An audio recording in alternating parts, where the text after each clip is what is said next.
है आप सभी का स्टडी क्रिएटर पर। आज की वीडियो में शुरू करने वाले हैं हिस्ट्री बिल्कुल बेसिक से शुरू करने वाले हैं। और आज की वीडियो में हम सिर्फ इतना पढ़ेंगे, प्राक ऐतिहासिक काल और आंध्र ऐतिहासिक काल। हिस्ट्री के दो काल आज की वीडियो में पढ़ने वाले हैं, तो वीडियो को पूरा कंप्लीट एंड तक देखना।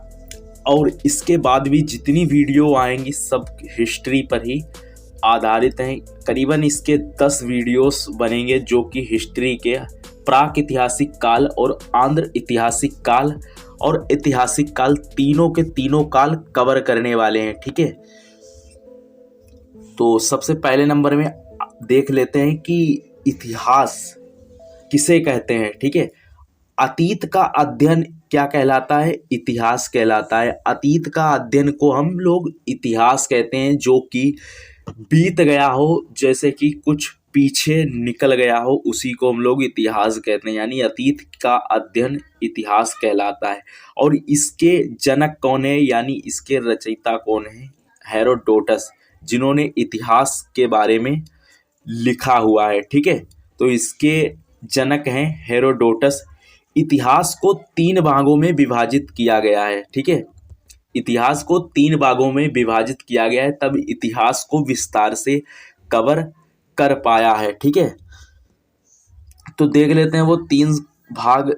जैसे कि यहाँ पर आपको दिख रहा होगा इतिहास, हम सभी लोग पढ़ते आ रहे हैं, आज तक आपने कहीं भी पढ़ा हो, लेकिन आपको इस तरीके से किसी भी ने भी नहीं बताया होगा। आपने डायरेक्ट पढ़ा होगा प्राचीन काल, मध्यकाल, आधुनिक काल। ठीक है, इसके बाद में जो भी आता है नेहरू काल, बस सिंधु सभ्यता भी आपने पढ़ा होगा, कासा, हड़प्पा, ये सब आपने पढ़ा होगा, पूरा पाषाण भी पढ़ा होगा। ठीक है,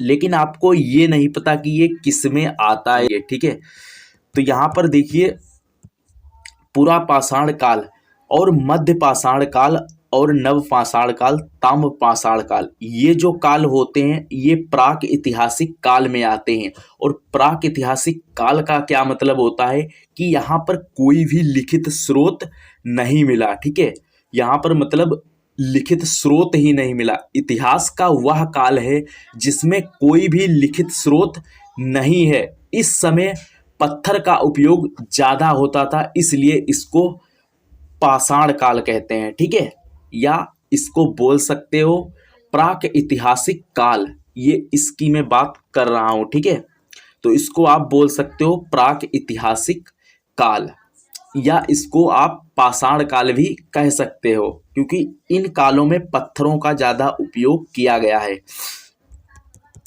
देखते हैं हम इसके आगे, देखिए, और इसी में आता है आंध्र ऐतिहासिक काल। तो पहले नंबर में हम इसको कवर कर लेते हैं, प्राक ऐतिहासिक काल के बारे में डिटेल से जानकारी देख लेते हैं। ठीक है, तो आपको इस PDF का आपको लिंक वीडियो के डिस्क्रिप्शन में मिल जाएगा, वहां से आप ग्रुप को ज्वाइन कर लेना, वहां पर इसका PDF डाल दिया जाएगा। ठीक है, तो यहाँ पर देखिए प्राक ऐतिहासिक काल का मतलब क्या होता है। देखिए, प्राक ऐतिहासिक काल का मतलब होता है कि कोई लिखित स्रोत नहीं है।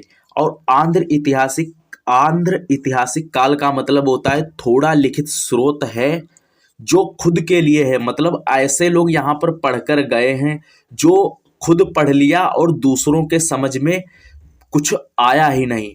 और ऐतिहासिक काल जो होता है इसमें होता है कि लिखित स्रोत है जो पढ़ा भी जा सकता है, इसे कोई भी पढ़ सकता है। तो यहाँ पर इस प्रकृति के लोग पाए गए और यहाँ पर इन्होंने कुछ पढ़े लिखे थे, लेकिन वो उनकी भाषा दूसरे नहीं समझ पाते, और यहाँ पर कोई भी लिखित स्रोत था ही नहीं। ठीक है, तो इसके आगे देखते हैं कि क्या है। अब देखिए प्राक ऐतिहासिक काल, वैसे तो आपको बता दें कि पूरे इतिहास के जनक तो हेरोडोटस बताए गए हैं, लेकिन अगर बात की जाए कि प्राक ऐतिहासिक काल के जनक तो रॉबर्ट वसुधफुट हैं। ठीक है, तो आपको ये याद रखना है, जनक हैं रॉबर्ट वसुधफुट। इसके बाद में देख लेते हैं, यहाँ पर देखिए प्राक ऐतिहासिक काल। प्राक ऐतिहासिक काल क्या होता है? इतिहास का वह काल जिसमें कोई लिखित स्रोत नहीं है, इस समय पत्थर का उपयोग ज़्यादा होता था, इसलिए इसे पाषाण काल भी कहते हैं। ठीक है, पत्थर की वजह से इसको पाषाण काल भी कहते हैं। अब देखिए पाषाण काल का क्या मतलब होता है। पाषाण काल, इसको इंग्लिश में कहते हैं स्टोन। पाषाण काल का मतलब होता है पत्थर का प्रयोग ज़्यादा होता था। और अब पाषाण काल की हम बात कर लेते हैं कि पाषाण काल को कितने भागों में डिवाइड किया गया है, मतलब बांटा गया है। क्योंकि पाषाण काल में एक जैसा समय कभी नहीं रहता, इसलिए यहाँ पर भी समय बदला जो कि पाषाण काल में। तो यहाँ पर देखिए पाषाण काल को 4 भागों में डिवाइड किया गया। पुरा पाषाण काल, मध्य पाषाण काल, नव पाषाण काल और उत्तर ताम्र पाषाण काल। उत्तर ताम्र पाषाण काल का मतलब होता है कि यहाँ पर क्या हुआ होगा, तांबे की खोज उत्तर ताम्र पाषाण काल में की गई। अभी हम आगे पढ़ेंगे तो आपको पता चल जाएगा। ठीक है, तो यहाँ पर देखिए पुरा पाषाण काल क्या होता है। देखिए पुरा का पाषाण काल में क्या होता है कि सबसे पुराना काल कहते हैं पुरा पाषाण काल को। याद रखना है आपको, सबसे पुराना काल जो होता है वो पुरा पाषाण काल होता है। इस समय मानव खाना बदोश था, खाद्य संग्राहक।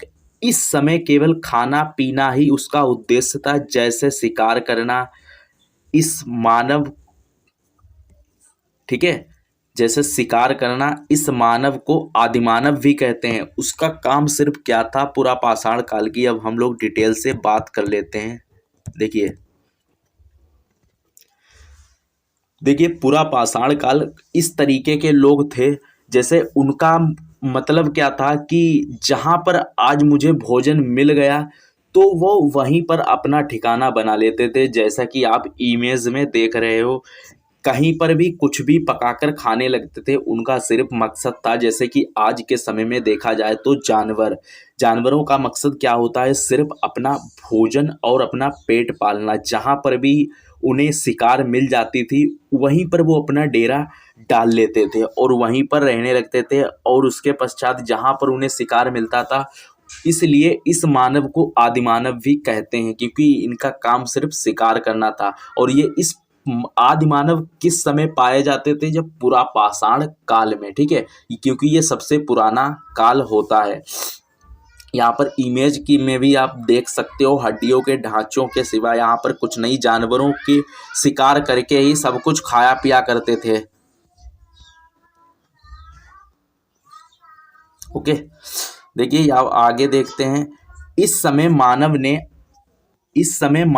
पत्थर लड़ाकर आग की खोज की थी। ठीक है, इस समय मानव ने पत्थर लड़ाकर आग की खोज की थी। यानी कि आग की खोज किस समय की गई थी, पूरा पाषाण काल में।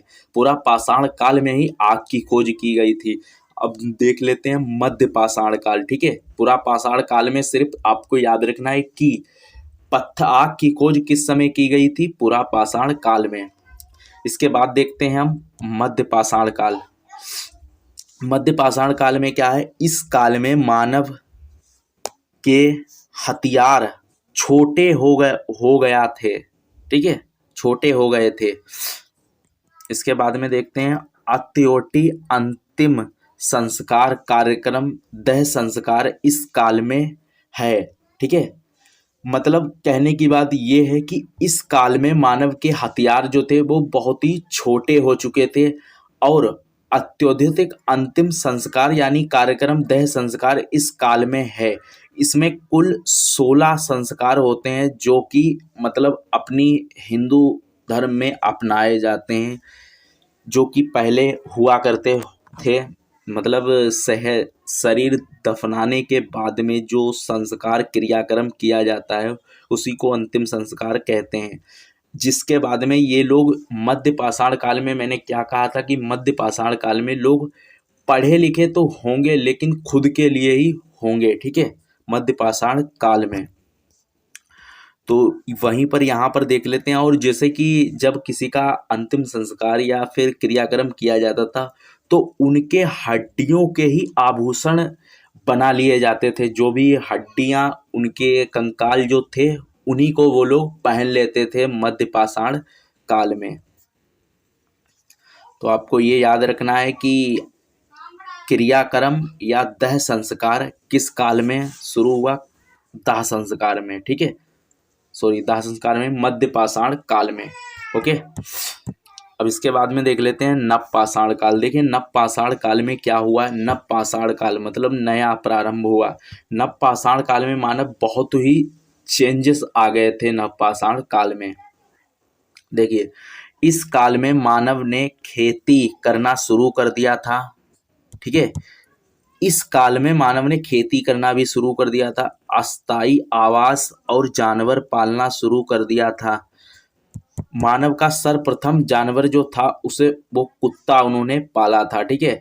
अनाज ले जाने हेतु मानव ने इस काल में पहिए की भी खोज की थी और मानव मनका यानी मनका का मतलब होता है मटका की भी खेती, मनका की खेती में सर्वप्रथम जौ और गेहूं की खेती भी होती थी, ठीक है। कहने का मतलब ये है, शॉर्ट फॉर्म में लिखा हुआ है यहाँ पर। देखिए इस काल में मानव ने खेती करना भी शुरू कर दिया था और अस्थायी आवास भी बनाना शुरू कर दिया था। पहले क्या होता था कि जानवर खुद खाते थे और इसके बाद में यहाँ पर जानवर को उन्होंने पालना शुरू कर दिया और जो भी अन्य जो लोग पालते थे वो कुत्ते की एक सवारी बना करके ले जाते थे। जब सवारी इन्होंने बनाई तो पहिए का भी इनको आविष्कार करना पड़ा। इसके बाद में गेहूं भरने के लिए एक मटके की भी खोज की गई, ठीक है। और अब हम इसकी शॉर्ट से डिटेल्स देख लेते हैं। यहाँ पर देखिए विस्तार से, बस ध्यान से आपको देखना है। देखिए नव पाषाण काल में जौ और गेहूं की खेती हुई थी, ठीक है, 7000 ईसा पूर्व में, और ये पाकिस्तान के मेहरगढ़ क्षेत्र में है, ठीक है। पहाड़ों के बीच सुलेमान गिरधर पहाड़ है, ठीक है। और चावल का साक्षी कौन है? इलाहाबाद के कोलमबाहा में, ठीक है, ये आपको याद रखना है। बस इतना ही था मध्य नहीं नव पाषाण काल। अब इसके बाद में देख लेते हैं हम उत्तर ताम्र पाषाण काल। देखिए उत्तर ताम्र पाषाण काल में क्या होता है, यहाँ पर सर्वप्रथम मैंने शुरुआत में ही बताया था कि यहाँ पर तांबे की खोज की गई थी, ठीक है। उत्तर ताम्र पाषाण काल जब भी आपके सामने आए तो आपको देख लेना है कि यहाँ पर क्या हुआ होगा, तांबे की खोज की गई होगी। इसके उपरांत देख लेते हैं। देखिए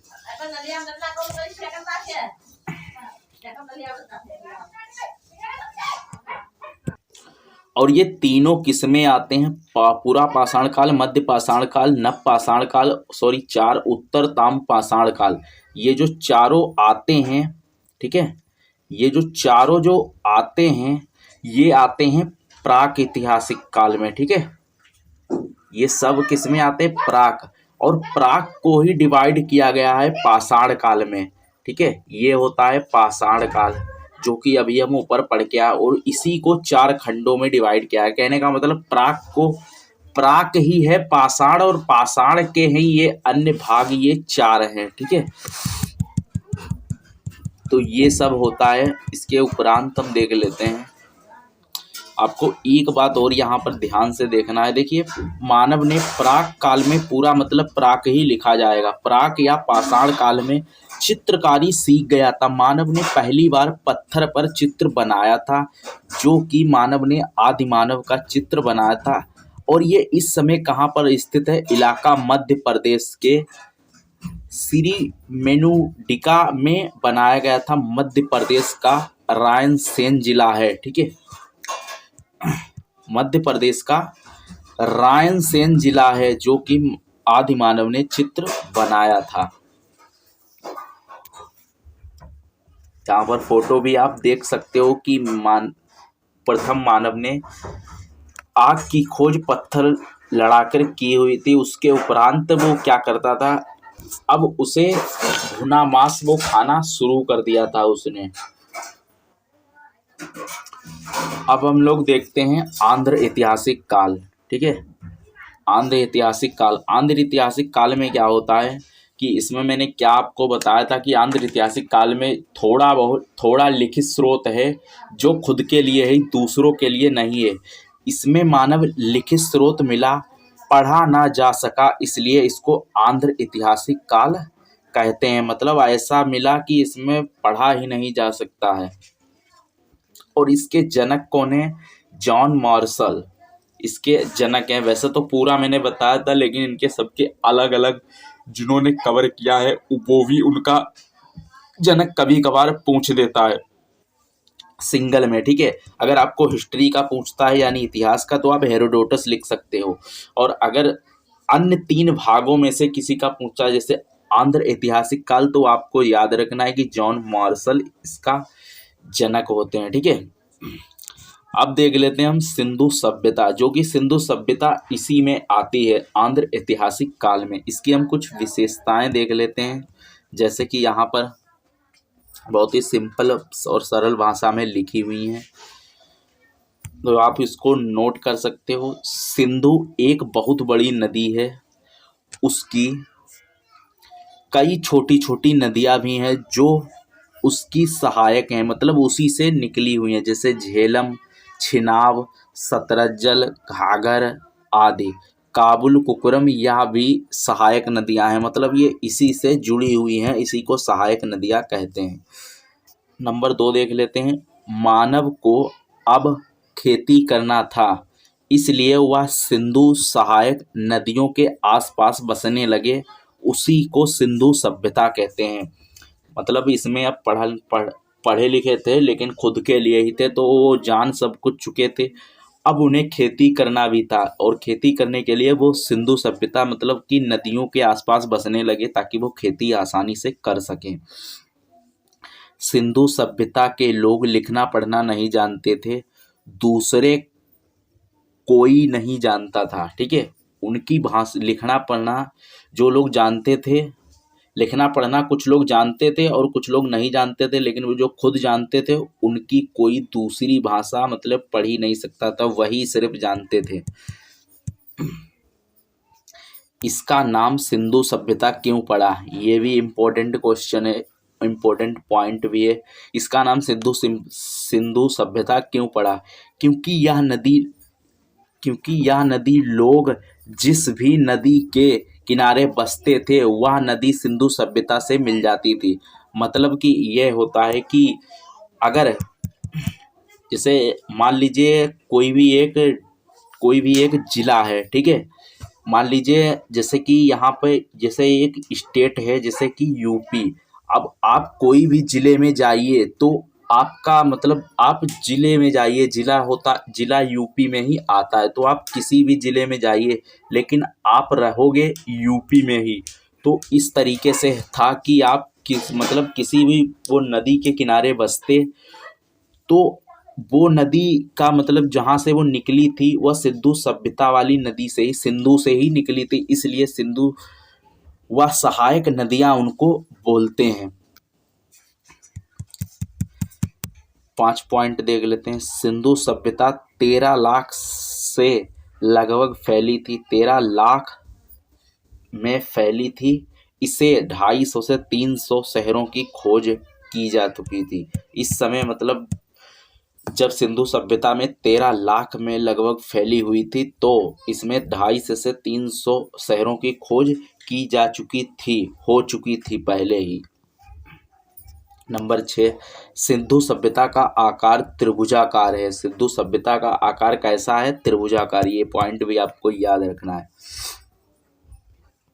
देखिए यहाँ पर देखिए पूरे भारत का क्षेत्रफल कितना है? 32 लाख। और सिंधु सभ्यता का क्षेत्रफल कितना है? 13 लाख मीटर, ठीक है। 13 लाख मीटर स्क्वायर, वो तो मात्रक होता है।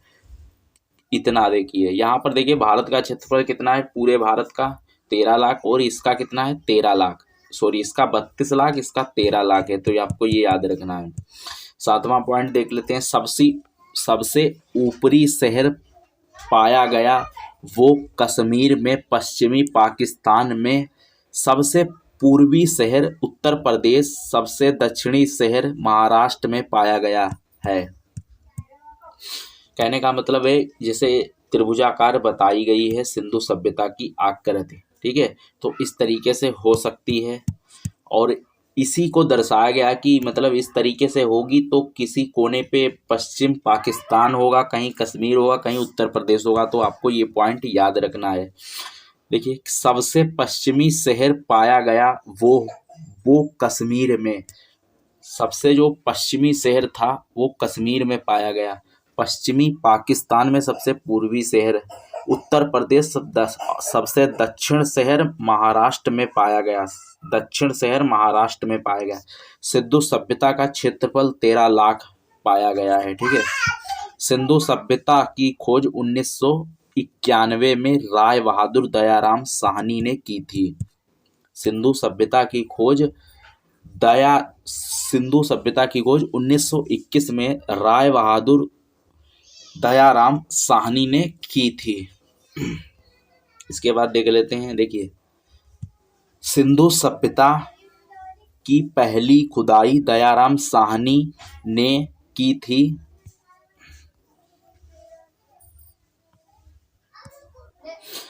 सिंधु सभ्यता के नामक जॉन मार्शल हैं। सिंधु सभ्यता का नामक जॉन मार्शल। सबसे पहले जानकारी चार्ल्स मैनसन ने दी थी। अब यहाँ पर देखिए, एरिया था, सर्वेक्षण, नामकरण, खुदाई। तो यहाँ पर विस्तार से शॉर्टकट लिखा हुआ है। देखिए, सर्वेक्षण किसको दिया गया, जोमेस कनिंघम, और नामकरण किसके नाम पर दर्ज हुआ था, जॉन मार्शल। खुदाई किसने की थी, दयाराम साहनी। अब मैं आपको ये विस्तार से बता देता हूँ। देखिए, सर्वेक्षण का मतलब होता है कि किसी ने पता लगाया, और नामकरण जॉन मार्शल ले गए। अब खुदाई दयाराम साहनी ने स्टार्ट की। तो ये है सब, तीनों ये नाम आपको याद रखने हैं। और यहाँ पर देखिए, सबसे ऊपरी जगह कौन था, मांडा, उत्तर प्रदेश था। ठीक है, पूर्व में आलमगीरपुर था, दक्षिण में देमाबाद था, और पश्चिम में सुतका गैंडोर था। और आकृति आप यहाँ पर देख सकते हो, जैसे कि आपको मैं यहाँ पर आकृति के हिसाब से बता देता हूँ। देखिए, ये कुछ इस तरीके की आकृति थी, ये थी। ठीक है,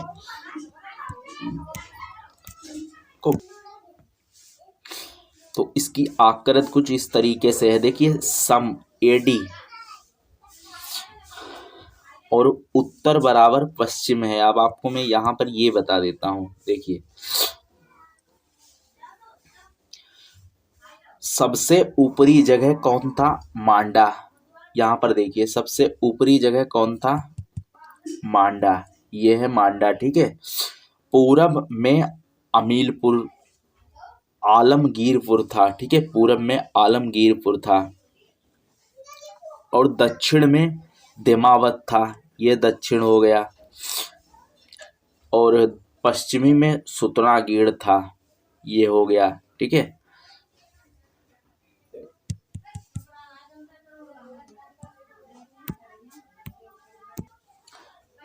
और यहाँ पर अगर हम इन सबको जैसे कि जोड़ दिया जाए, ठीक है, सबको अगर जोड़ दिया जाए तो एक आलमगीरपुर बन जाता है, जो कि पूर्वी क्षेत्र में होता है। इसलिए यहाँ पर लिखा हुआ है सम जोड़ना। इसे मतलब आपको याद रखना है। ये कुछ इम्पोर्टेंट पॉइंट थे। तो उम्मीद है आपको वीडियो पसंद आए। वीडियो पसंद आए तो लाइक जरूर कर देना।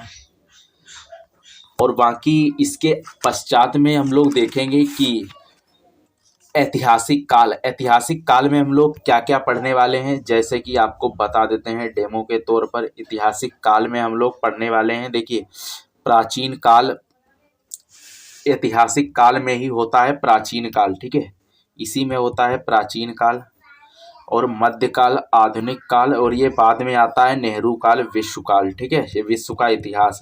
प्राचीन काल में ही सब कुछ होता है, जो भी जैसे कि युद्ध हुआ, आर्य हुए, सिकंदर आया, मौर्य वंश, जितने भी ये वंश होते हैं, और भी बहुत कुछ इसमें होता है। तो वो सब प्राचीन में ही होता है।